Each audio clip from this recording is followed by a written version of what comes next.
You started your career as a copywriter and, in your words, wanted a seat at the table. And so that led to a 15-year journey at business school and ultimately IDEO. I'm assuming it was more complicated than that. The general gist of it, absolutely. That's the flow. My undergrad is in the liberal arts. I have an English literature and history degree. And I then desperately on graduation tried to figure out who might hire me to do something. And that took a minute, but I eventually figured out I could write. And so I became a copywriter and an editor and had a few rounds of roles like that. Yeah, that was the beginning.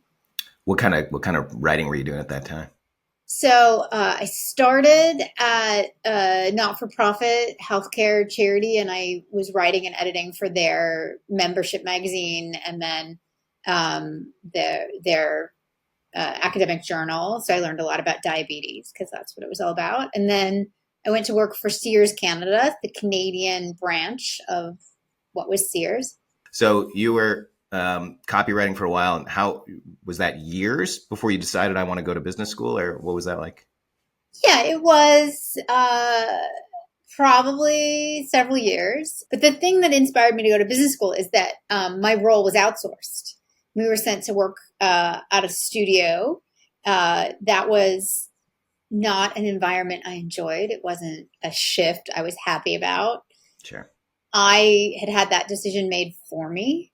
I thought it was a bad decision, but nobody had asked my opinion about that. And I realized I just didn't have the credibility or the language to be in the room where that decision was being made, where I could have influence to help make better choices, better decisions. And the people who were in that room seemed to have a set of credentials around a business degree or an MBA.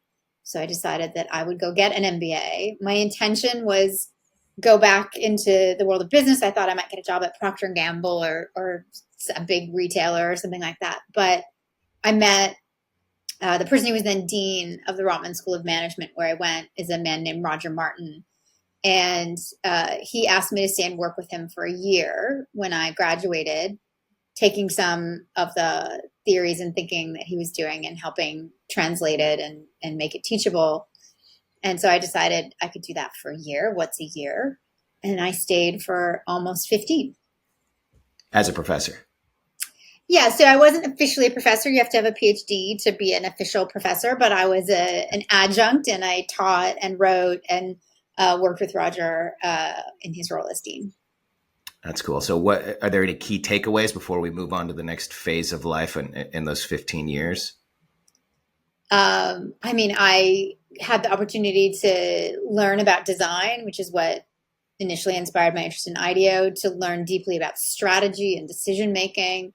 And most of my time was spent on this theory of integrative thinking, the idea of how you navigate what seem like impossible tensions.